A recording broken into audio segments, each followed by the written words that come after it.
Olá,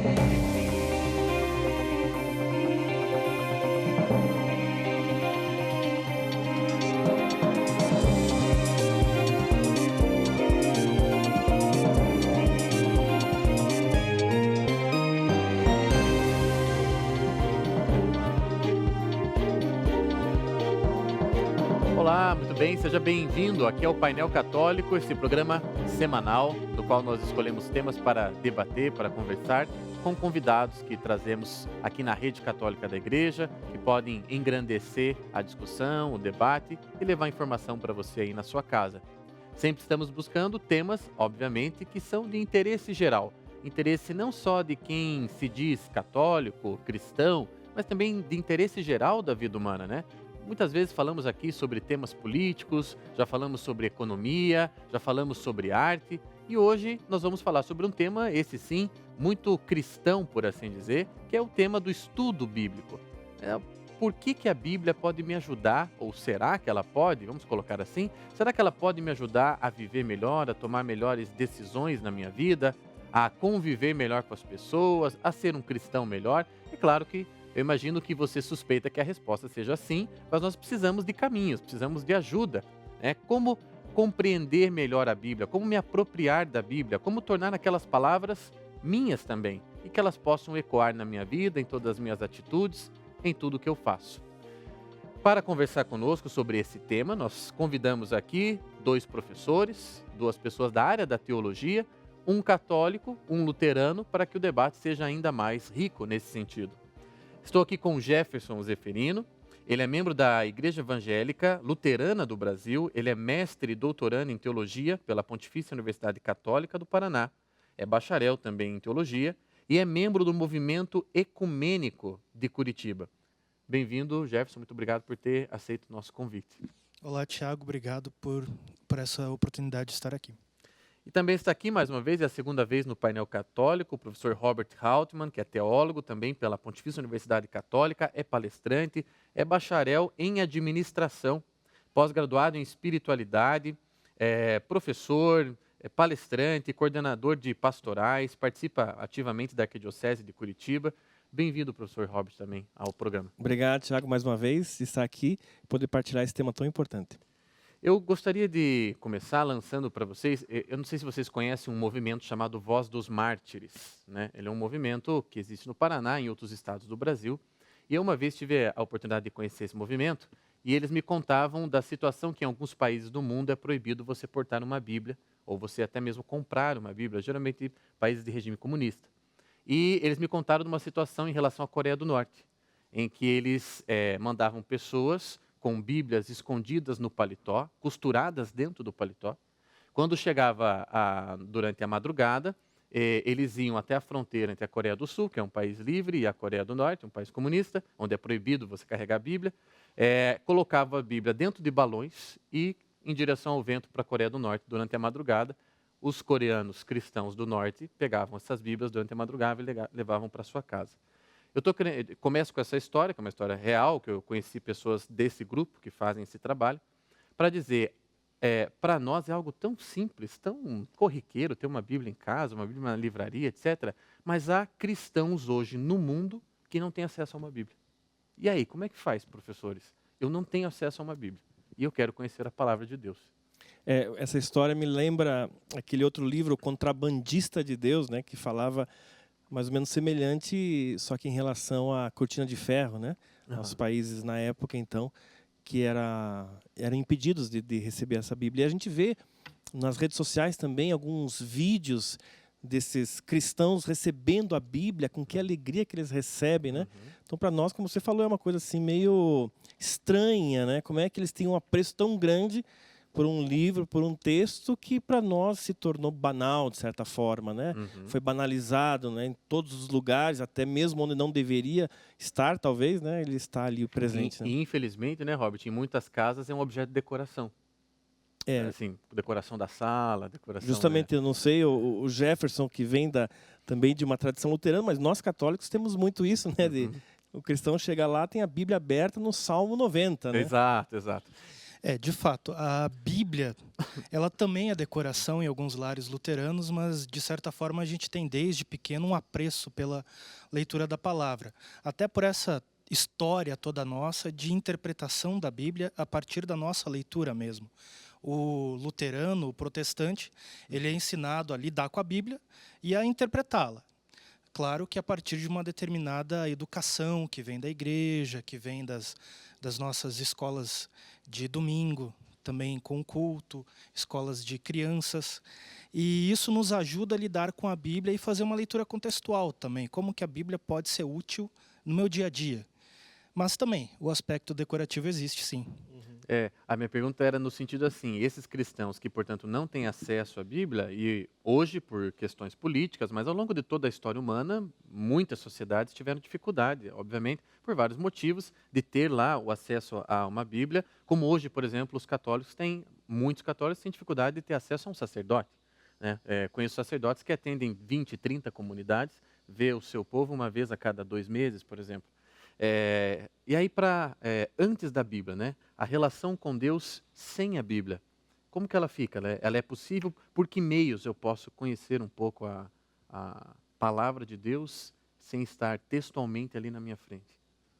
A relação com Deus sem a Bíblia ela é possível, tanto por um sentimento do ser humano, de reverência à própria vida, de reverência a esse Deus criador, esse Deus que se relaciona comigo, mas também em âmbito cristão, quando você já tem um determinado ensino, mesmo quando falta a Bíblia, você tem ali alguns princípios e alguns modelos de espiritualidade que toda a tradição cristã tem compartilhado através dos séculos e que você consegue participar, de certa forma, da vida cristã sem o texto bíblico, mas não sem alguns princípios e ensinamentos que nos vêm, seja através dos padres, dos pastores, da família mesmo, que tem uma espiritualidade cristã e procura ensinar determinados aspectos nesse caminho. A palavra de Deus, nós estamos traduzindo aqui Bíblia como palavra de Deus, mas nós podemos dizer Bíblia como palavra de Deus revelada. Porque é um livro este. Mas existe um outro livro que é o livro da criação. Ou seja, São Paulo já dizia de que todo aquele que olhar para a criação pode suspeitar, pode imaginar, pode pensar de que por detrás de tudo isto há alguém que está realizando, que elaborou, que criou, que pensou e que nos entregou isso. Então, a sua pergunta era, e aquele que não tem a palavra de Deus revelada? Bom, tem a palavra de Deus que é a criação, esse outro livro, digamos. Sim, é verdade. Então, quer dizer, era justamente nesse ponto que eu queria achar que vocês me ajudaram agora. Há formas e formas de eu me aproximar de Deus, né, de estar mais íntimo de Deus, e a Bíblia é um auxílio nesse sentido. Seria uma revelação registrada, por assim dizer, com auxílio do homem. Né? Então, a minha outra pergunta agora por um tempo, mesmo os cristãos não tiveram a Bíblia, fisicamente falando, a história foi acontecendo e vários autores participaram da composição desse livro. Como é que isso chegou na mão do cristão? Né? Quando é que a gente pode dizer, olha, a Bíblia estava pronta e ali estavam todos os livros do Antigo Testamento e do Novo Testamento? Veja, o Antigo Testamento ele tem uma história e o Novo Testamento tem outra história de formulação. O Antigo Testamento estava praticamente pronto da forma que a gente conhece ele hoje, 2 séculos antes de Cristo, quando a gente tem a tradução da Septuaginta, de vários sábios judeus que fazem uma tradução para o grego, dos textos do aramaico e do hebraico para o grego. Mas o processo de canonização mesmo ele acontece em virtude do cristianismo, que começa a surgir no 1º século, e é necessário que os judeus então tivessem um cânone. E o Antigo Testamento tem esse processo final de formação mais ou menos ali no 1º século. Já os cristãos, a gente tem que ver todo um sistema, todo um processo que vem. Parte da teologia judaica, começa na teologia judaica, e com a pessoa de Jesus, você tem essa pessoa que nós reconhecemos como Deus hoje, através da nossa fé, e que caminha na Palestina, contato com os discípulos, onde vai se tendo uma primeira aproximação da pessoa de Jesus Cristo. essa experiência de vida que se teve com a pessoa de Jesus Cristo, cerca de 20 anos mais tarde, que a gente vai ter o primeiro livro escrito do Novo Testamento, que é Marcos. Ele surge por volta da década de 50, no primeiro século.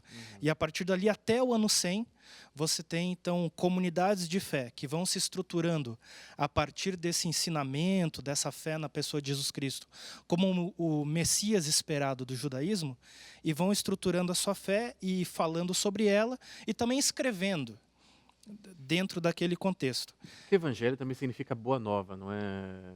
Muito Jefferson? bem. Ou seja, então, assim, é como que uma notícia que vai se espalhando, espalhando, espalhando, e até que alguns passam a registrar os relatos.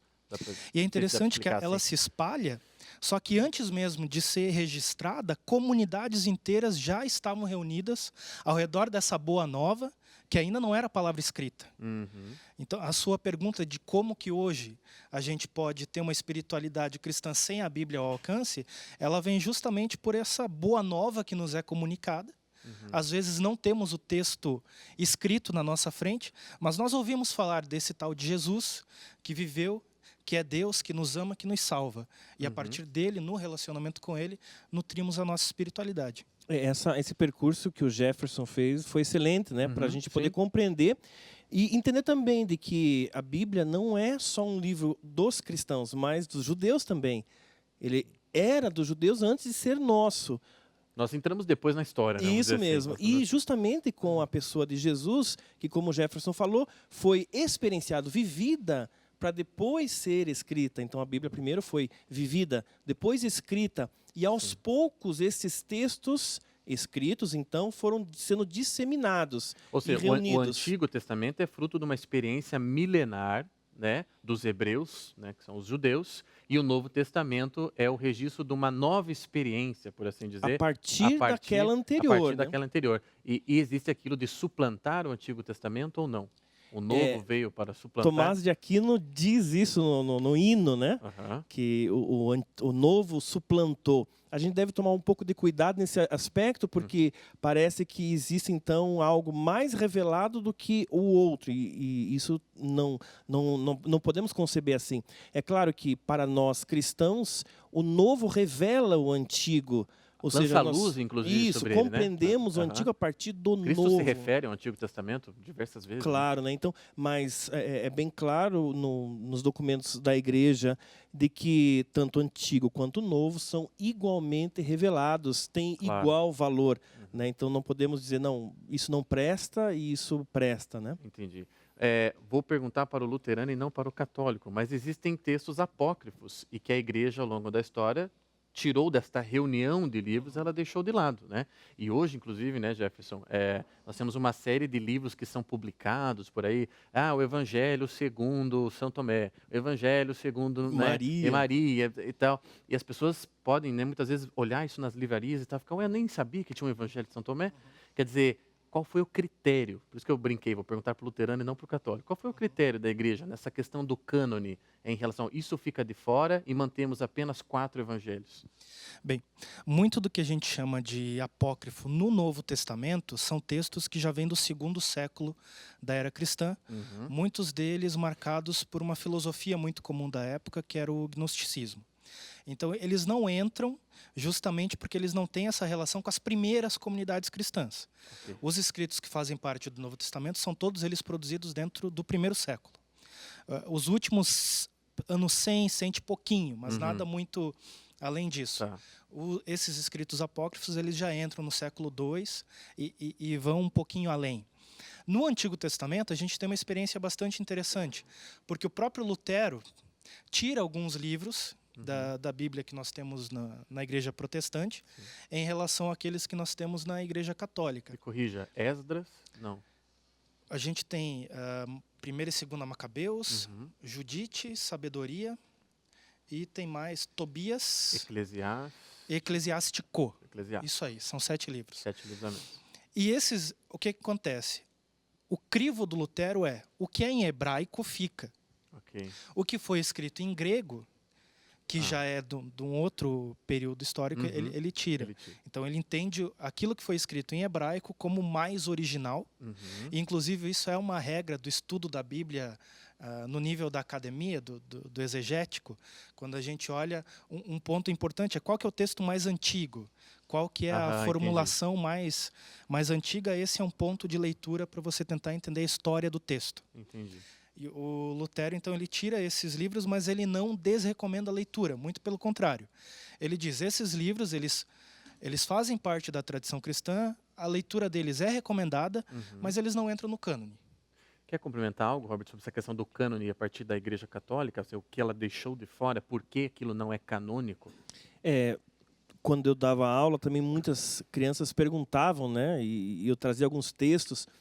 E justamente o risco de se tornar o texto um pouco miraculoso demais, né? Então, se você pega um evangelho apócrifo, você percebe assim de que Jesus é muito mais um mago, um mágico, do que, na verdade, uma pessoa que faz uma experiência de Deus e que é o próprio Deus no meio de nós.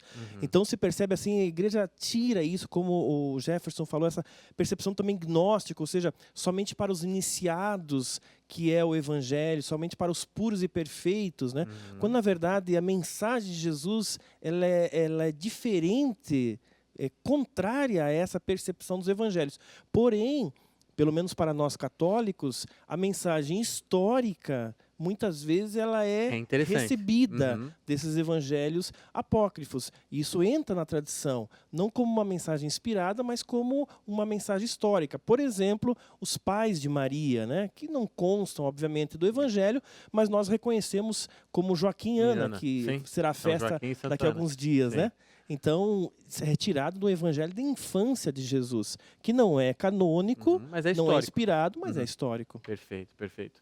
Bom, vamos concluindo já que o nosso primeiro bloco do programa tem muita coisa. Eu mesmo tenho muitas curiosidades, eu imagino que você também tenha. E claro, a gente quer com esse programa, ao final, motivar, obviamente, quem está nos escutando e tiver interesse a fazer a leitura da Bíblia. Nós vamos falar mais sobre isso, sobre como fazer, por onde começar, etc. Fique conosco aqui na Rede Católica da Igreja.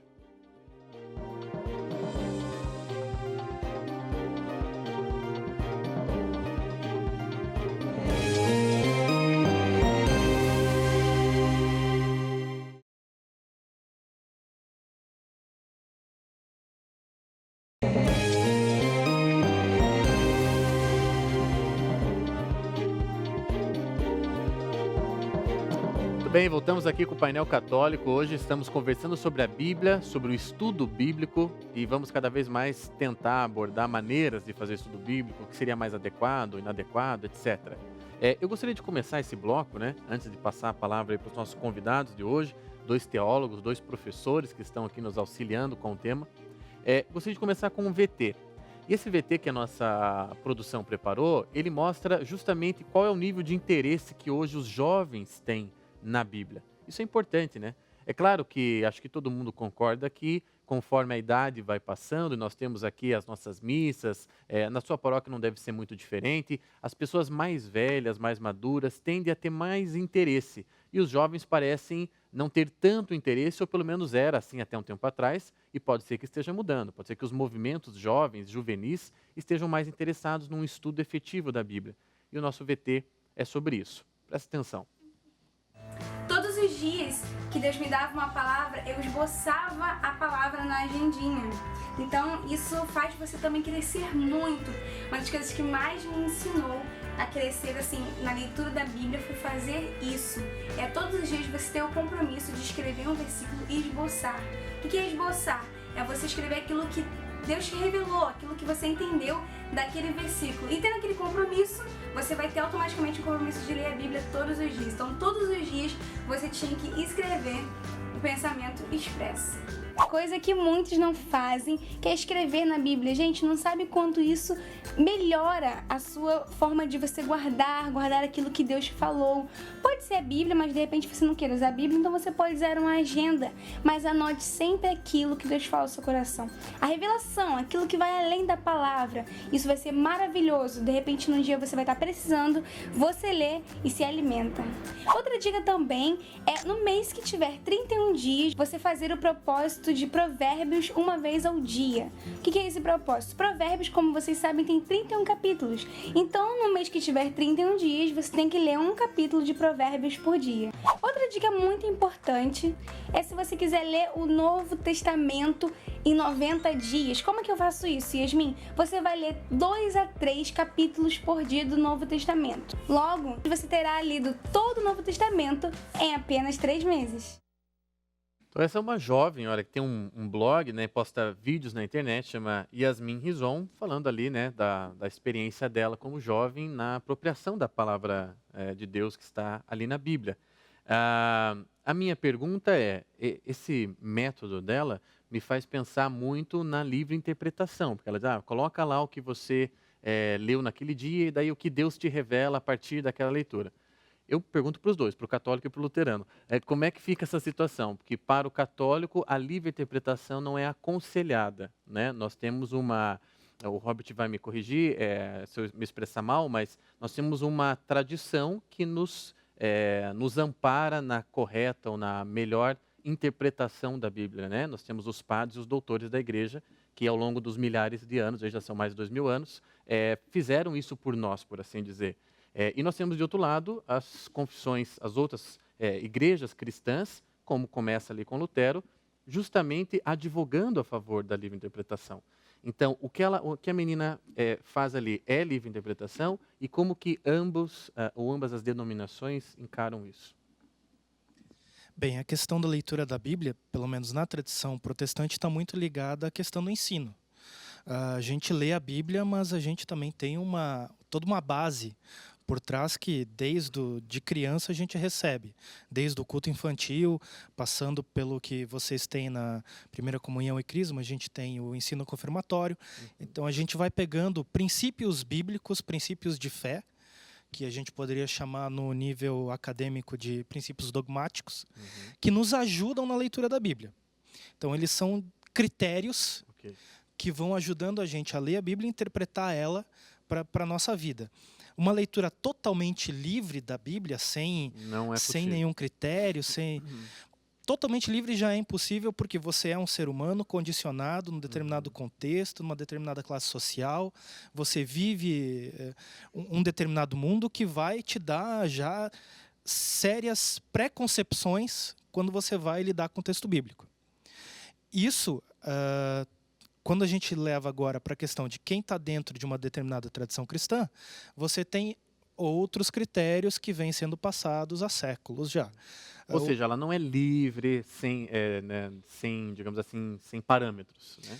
O Karl Barth fala sobre Deus nos encontra não num vácuo, mas na nossa história de vida concreta. Isso pode ser levado também para a nossa leitura da Bíblia. Ela não acontece num vácuo. Ela vem toda cheia de um contexto.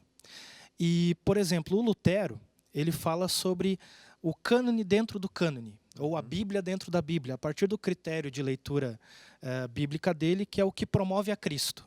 Então eu faço a leitura como luterano já desde o Antigo Testamento, com esse óculos do Jesus Cristo que me é apresentado no Novo Testamento.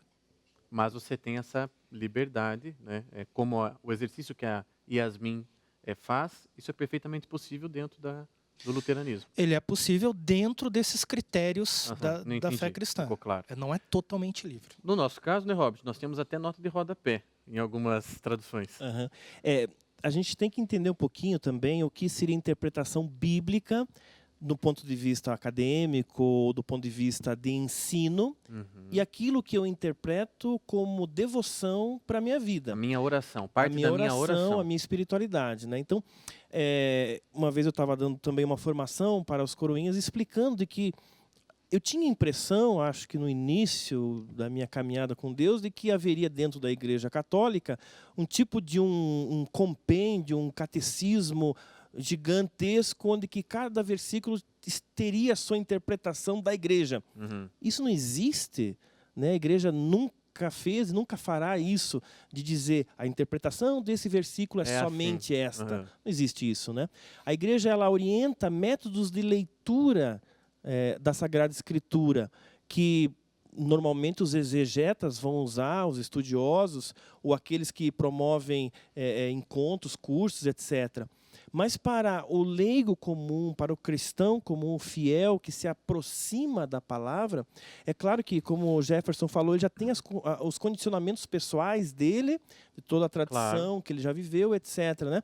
Então, ele vai se apropriar daquele texto a partir da sua própria vida.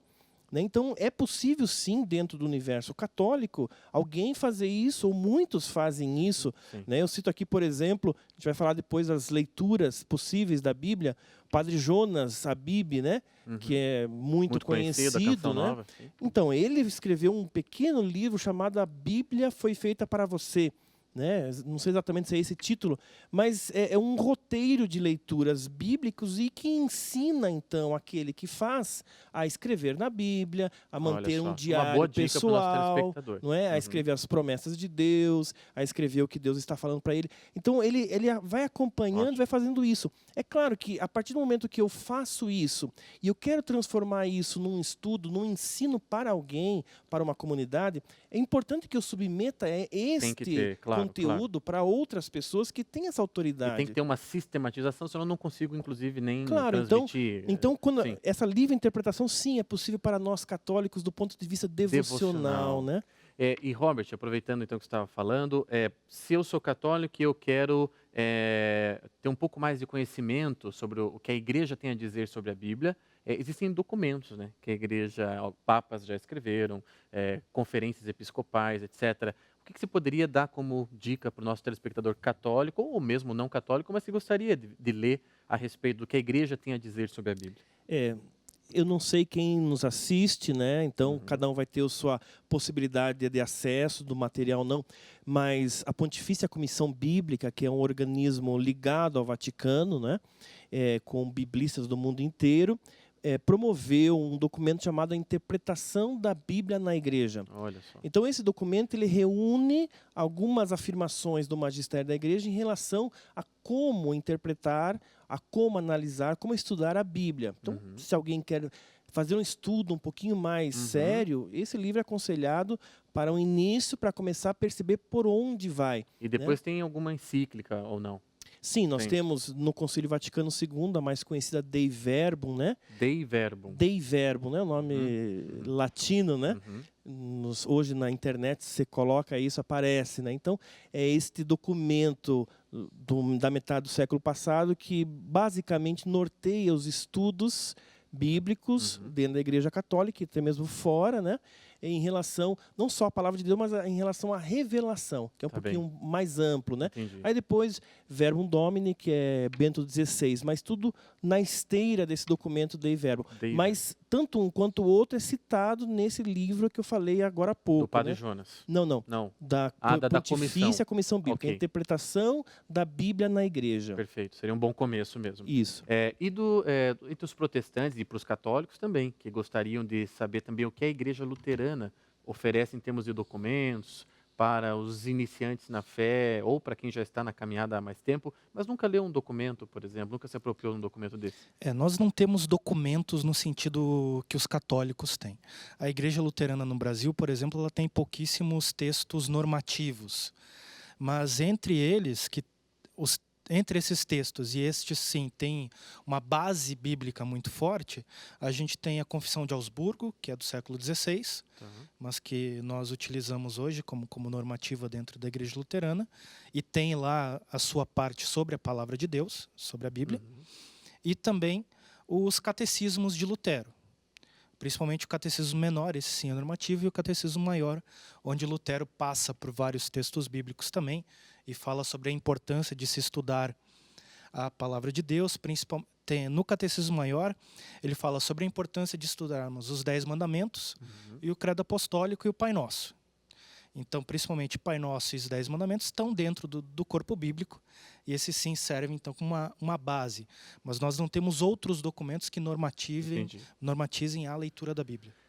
Robert e Jefferson, quem quiser responder. Então, decidi que eu vou ler a Bíblia. E vou pegar a dica da Yasmin. Vou pegar do Gênesis e vou até o Apocalipse, ler uns 3 capítulos por dia. Vou levar um X lá, número de meses para ler. É o mais adequado? É assim que eu devo fazer? Eu me lembro, eu tive um catequista na minha vida. Eu fiz 7 anos de catequese, porque eu veio numa cidade do interior do Paraná.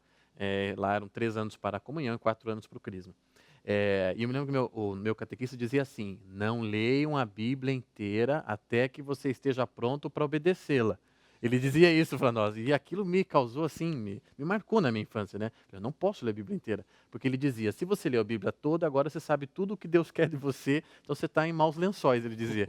Então, leio, não leio tudo, leio assim, nós católicos, leio o Evangelho do dia. Que dica você me dá, Robert? Eu não leio a Bíblia e gostaria de começar a ler. Aham. Então, eu parto do princípio assim, qual a sua intenção a ler a Bíblia, né? Então, Ótimo. sua intenção é estudo, é devocional, é acompanhar a vida da igreja, enfim.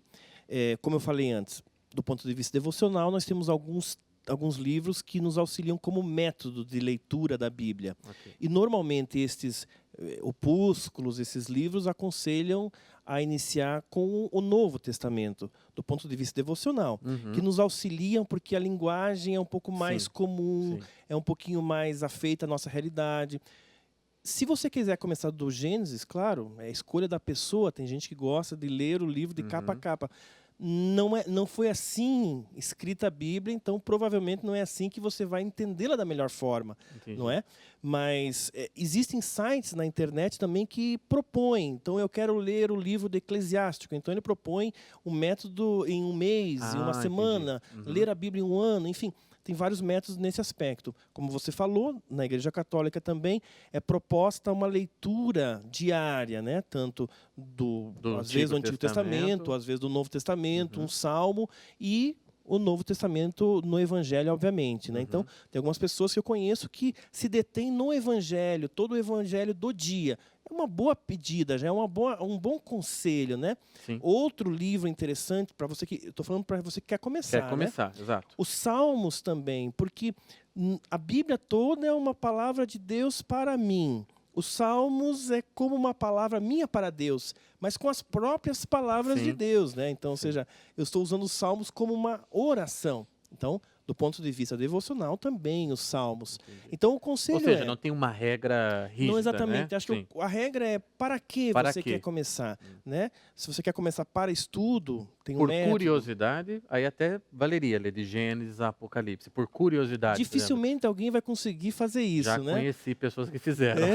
Curiosidade intelectual, curiosidade cultural, etc. Existem experiências editoriais que autores escreveram a Bíblia de capa a capa, claro, com uma linguagem moderna, mas acompanhando o percurso bíblico, né? Mas daí é um outro tipo de linguagem, não é a própria Bíblia. Quer complementar algo? Sim, bem rapidinho. Por exemplo, tem Eugene Peterson escreve um livro chamado A Mensagem, que ele faz uma interpretação então da Bíblia. Ele escreve trazendo para a nossa linguagem, para uma experiência pastoral também, o texto bíblico. E só sobre a intenção, que eu achei bastante interessante, me recorda quando eu era adolescente e eu comecei a querer ler a Bíblia. E eu gostava muito de reis, e histórias de reis. Eu pensei, vou começar lendo a Bíblia pelos reis. E aí abri a Bíblia e descobri lá em 1 Reis que a história dos reis começava em 1 Samuel, por exemplo. Isso como descoberta mesmo, de manusear a Bíblia e ver o que te interessa. Às vezes um texto de Levítico não vai ser tão interessante, mas você vai para Sabedoria, Eclesiastes, é mais interessante para o teu dia a dia mesmo. Além da beleza, né? Tanto Cânticos quanto Eclesiastes são livros belíssimos, né? Assim, também do ponto de vista da linguagem. Eu preciso fazer uma pausa aqui na nossa conversa. Nós já voltamos para o terceiro bloco do Painel Católico. Você não saia daí, ainda temos muito mais dicas e coisas para te informar a respeito do estudo da Bíblia.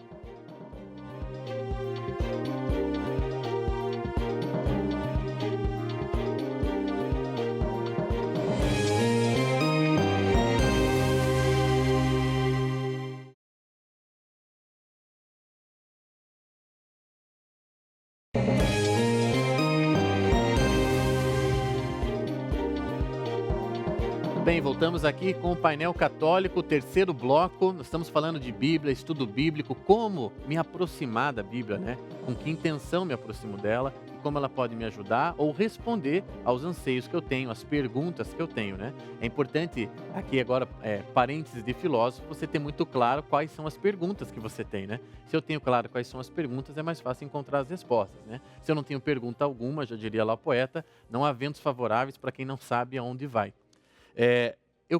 Vamos falar mais sobre essa questão da interpretação, de se aproximar da Bíblia, de procurar respostas dentro da Bíblia, mas eu quero mais uma vez começar o bloco com um VT.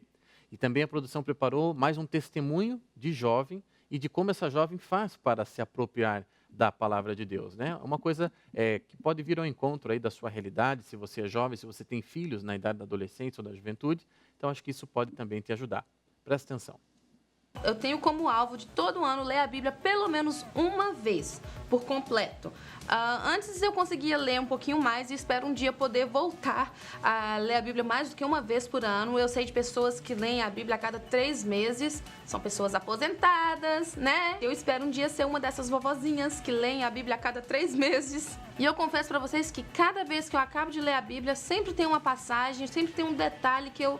Uau, não tinha reparado isso nesse detalhe. Então isso é muito importante para que nós possamos sempre estar crescendo no nosso conhecimento da palavra.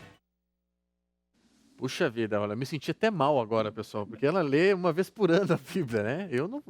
Isso eu ainda não consegui fazer. Claro, né? É uma forma de conviver com a palavra, né? A forma que ela escolheu.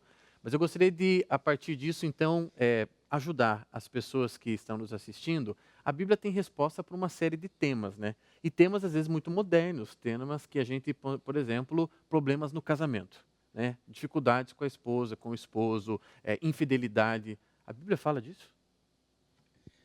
O Antigo Testamento é recheado de infidelidades, né? Ou de temas ligados ao matrimônio.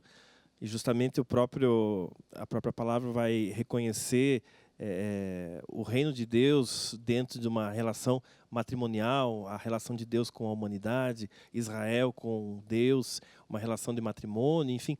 Tem o próprio Cântico dos Cânticos, a gente já citou aqui em outro momento, né? De que é uma relação apaixonada de um homem por uma mulher do ponto de vista afetivo, inclusive sexual, não é? Uhum. Então, as relações, às vezes promíscuas até, né? De Noé com as suas filhas, digamos assim. Claro, é toda uma cosmovisão, todo um mundo, muito né? diferente da nossa, diferente claro. da nossa, mas claro, sim, fala muito, né? Das relações. Jefferson, tem um livro de um autor que eu gosto bastante, que é crítico literário, Northrop Frye, e ele escreveu um livro chamado Código dos Códigos. E ele diz que nada na arte ocidental, especialmente na literatura, né, os nossos romances, nossos contos, nossos livros de aventura, etc., você pode pensar nos livros ou nos autores que você tenha gostado de ler, nada que está na literatura não está na Bíblia antes. Né? Quer dizer, todos os temas da literatura, como, por exemplo, infidelidade ou guerra, amor, etc., está lá na Bíblia. Ele diz que ela é o código dos códigos, né? A chave de interpretação da vida humana, pelo menos ocidental. Ele tem, obviamente, uma visão cultural da Bíblia. Então, no século XXI, não há problemas da vida do século XXI que eu não possa encontrar respostas na Bíblia, é isso? Bem, o primeiro aspecto acho que é o cultural mesmo, porque o Ocidente ele é formado a partir do cristianismo. Isso é uma questão histórica. Você tem o filósofo italiano Gianni Vattimo, que ele diz que a expressão "sou ateu graças a Deus" faz todo sentido, porque eu só sou ateu dentro de uma cultura ocidental que vem de toda uma base cristã. Tem um outro filósofo indiano, que me foge o nome agora, ele escreve um livro chamado O Livro que Fez Seu Mundo. Ele fala de como a Bíblia constrói o Ocidente. Então, de fato, nessa questão cultural histórica, nós do Ocidente... Nosso mundo é fruto... Nosso mundo depende muito da tradição bíblica, da tradição cristã. Quanto aos temas, eu não vou encontrar na Bíblia a questão se eu devo comprar um smartphone ou investir num tablet. Sim. Mas nós temos alguns princípios éticos que nos direcionam a uma questão de não valorizar tanto o consumismo e ir para uma outra direção, a questão da doação, do amor ao próximo. Nada contra o smartphone, mas questões de exemplo, tá? É um exemplo. Há princípios na Bíblia que nos ajudam nas nossas situações do dia a dia hoje. Não sei o que o Robert... Quer dizer, a Bíblia não está velha, né, Robert? Não, e as grandes narrativas bíblicas, elas vão refletir também nas escritas que tomamos conhecimento hoje, que a febre do Game of Thrones, mas antes ainda do Senhor dos Anéis, é fruto de uma visão, não digo bíblica, né, mas, por exemplo, o Senhor dos Anéis, obviamente, sim, Essa sim, porque É a luta do bem Tolkien... contra o mal, né? Isso, e Tolkien, ele era católico, Sim, teve um muito filho devoto. sacerdote, né? E ele quis transmitir também, de certa forma, o evangelho, a mensagem cristã, através de uma escrita ficcional, né? Como Lewis também fez com Crônicas de Nárnia, né?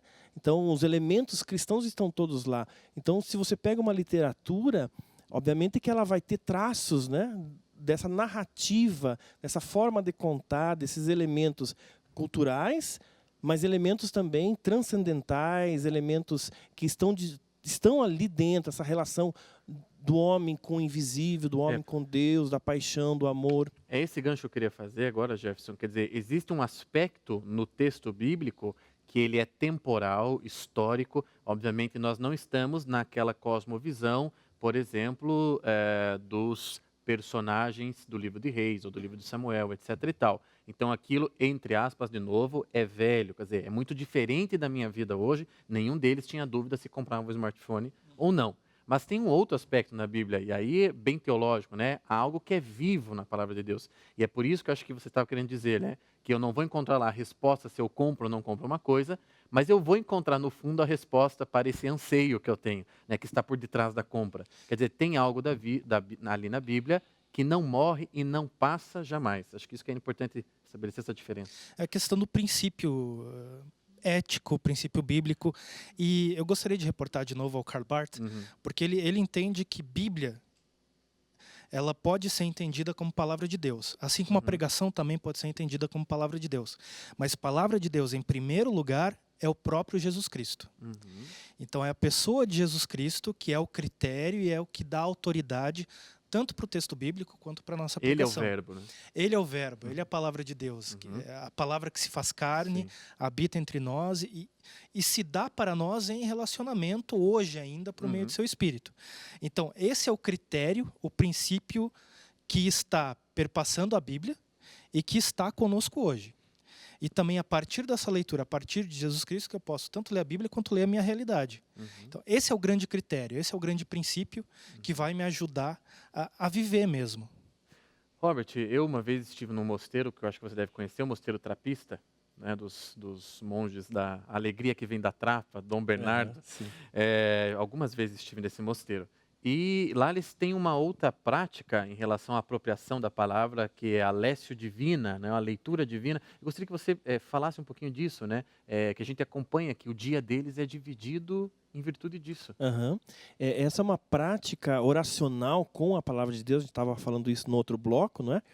De como nos aproximarmos do texto bíblico. E a lécio divina, ela tem origem com esse termo, digamos, né, mais propriamente no século XII, né, o método de lécio divina. Lécio divina, na verdade, é leitura orante, né, do que? Da palavra de Deus. Isso já desde o Antigo Testamento era feito, não é? Sim. Os padres da igreja no início também.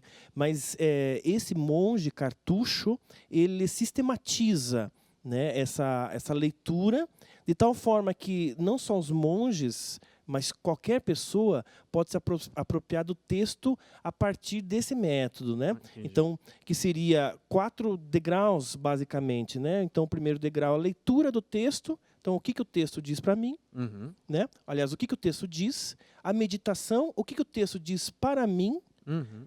Eu pego esse texto e rezo. Então, o que eu digo para o texto.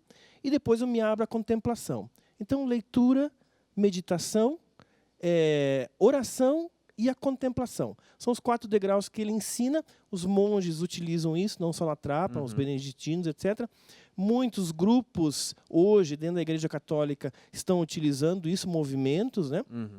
Porque é uma forma simples de aprofundamento, né? E adequada, assim, inclusive comunidades usam, transformando um pouquinho esses espaços, né? Então, leitura da realidade, etc. Mas se usa isso em círculos bíblicos, em grupos bíblicos, grupos paroquiais, né? Ou as pessoas individualmente fazem dessa forma um método de leitura que se transforma em oração. O Robert mencionou estudo bíblico. Os protestantes são muito conhecidos por nós, católicos, por fazerem estudo bíblico e muitas vezes terem grupos de estudo bíblico nas casas, na própria igreja, etc. Dentro da realidade luterana, existem grupos bíblicos permanentes? Quer dizer, um luterano ou mesmo um católico, não sei se também é aceito, né? Um católico, uma outra pessoa de uma outra denominação cristã pode participar? Quer dizer, como que é feito isso na prática dentro do luteranismo? Dentro da igreja luterana existem várias comunidades que têm grupos de estudo bíblico. Uhum. Esse grupo de estudo bíblico pode ser uma reunião na igreja, como pode ser reunião nas casas. As famílias abrem as portas e recebem ali um grupo de pessoas para o estudo bíblico. Isso pode acontecer tanto seguindo um texto da Bíblia mesmo, vamos ler agora Zacarias e fazer meditações a partir daqui, ou também podemos pegar algum livro que tenha sido escrito sobre aquele determinado livro bíblico para guiar a nossa meditação.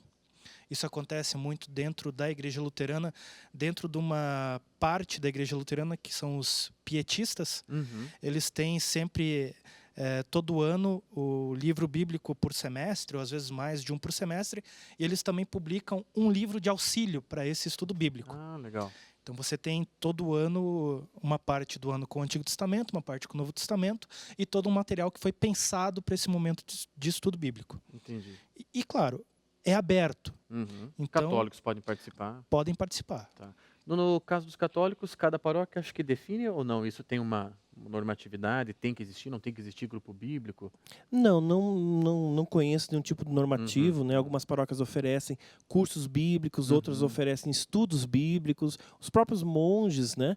Alguns mosteiros têm essa possibilidade de você se aproximar. Muitas vezes é uma iniciativa pessoal do pároco, né? O pároco que é mais afeito a essa realidade, ou algum grupo, né? Então, quem está nos assistindo... Há movimentos que fazem isso, né? Ou quem está nos assistindo, se na sua paróquia não tem, né, um grupo bíblico, junta 2, 3, 4 pessoas, conversa com o padre, pede uma orientação, e pode ser feito isso, sim. Às vezes na paróquia recomendado tem, né? isso, E o padre, enfim. Muito bom. Olha, nós estamos chegando ao final do nosso bloco, que é o bloco de despedida dos convidados. Eu quero agradecer aos dois e também aproveitar para que, caso alguma coisa que vocês não tenham dito, que vocês gostariam de deixar como mensagem, etc., a respeito do tema do dia para os nossos telespectadores. Jefferson, não sei se você queria complementar ou dizer mais alguma coisa. Bem, eu reforço a tecla do Jesus Cristo como a chave de leitura da Bíblia. Ele é a grande boa nova que a Bíblia nos traz e é a boa nova que também nos ajuda a viver e nos ajuda a ler a nossa realidade. Então eu diria para o amigo que quer ler a Bíblia mais a fundo, pegar esse personagem bíblico que é Jesus Cristo, ver como é que ele atua no seu ambiente e entender que ele não fica só dentro daquelas páginas da Bíblia, mas ele é Deus e está conosco e podemos nos relacionar com ele também hoje.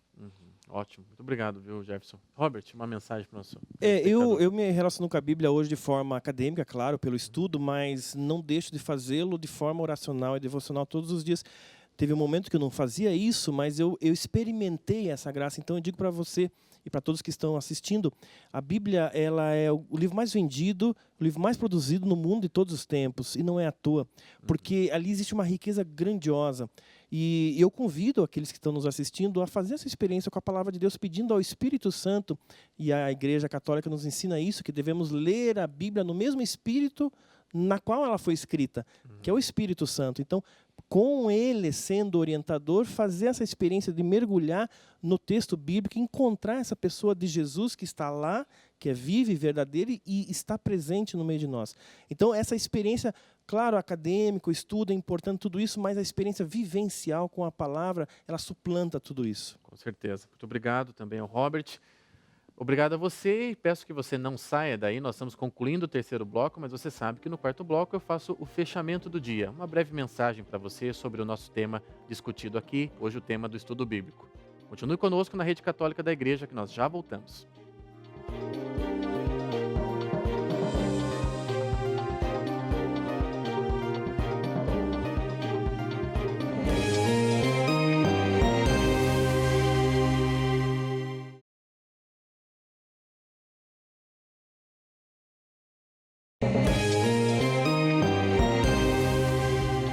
Olá, mais uma vez estamos aqui. Eu gostaria de, como toda semana eu faço, deixar uma breve mensagem, uma reflexão a partir de tudo aquilo que a gente aprendeu e escutou hoje. Eu, quando eu tinha entre 13 e 17 anos, eu cortava meu cabelo uma vez a cada 2 meses num mesmo salão que se chamava Canaã. Esse salão, não vou dizer em que cidade que fica, claro, mas tinha lá um cabeleireiro e ele cortava o cabelo e durante todo o corte de cabelo ele recitava passagens bíblicas. Era uma experiência muito interessante, no mínimo. Eu gostava de cortar o cabelo lá e ele fazia isso, ele era protestante da Assembleia de Deus e ele ficava recitando. E eu me lembro que conforme eu fui crescendo e ficando mais adolescente, né, fui saindo da infância, entrando realmente na adolescência, eu ia me irritando com aquilo. Eu sentava lá e falava, puxa, mas esse cara, ele sabe tudo de cor, e aquilo me irritava porque causava em mim o efeito contrário, talvez, do pretendido. O pretendido era que eu também conhecesse, obviamente, a palavra, mas eu ficava com vontade de não conhecê-la, porque ele falava tantas vezes e repetia tantos textos que eu acabava pegando um pouco de raiva, vamos dizer assim, naquela situação. Passado muito tempo, eu depois me peguei pensando de por que aquilo me incomodava. Talvez há várias razões, há várias explicações, mas uma explicação que me agradou bastante, me fez compreender um pouco aquela situação, foi justamente de que quando nós nos apegamos às palavras, pelas palavras, elas não nos dizem muito. As palavras podem ser belas, como existe lá nos Cânticos, no Eclesiastes, como nós mencionamos, os Salmos são belíssimos, mas não são as palavras o que importa, mas a realidade que inspira as palavras. Quando eu trato da palavra de Deus, quando eu estou falando da Bíblia, eu tenho que lembrar que a linguagem, aquilo que eu estou lendo, é apenas um meio de acesso a conhecer não alguma coisa, como a palavra é. A palavra é coisa, mas a conhecer alguém, o verdadeiro autor daquelas palavras. Quando eu tenho esse olhar que penetra a palavra e vai ao encontro daquilo que foi mencionado aqui, da experiência vivencial da palavra de Deus, aí eu acredito que nenhuma citação bíblica irá me incomodar, mas irá apenas me aproximar desse grande autor da palavra, que no caso é o próprio Deus. Muito obrigado por ter estado conosco aqui no Painel Católico e até a próxima semana.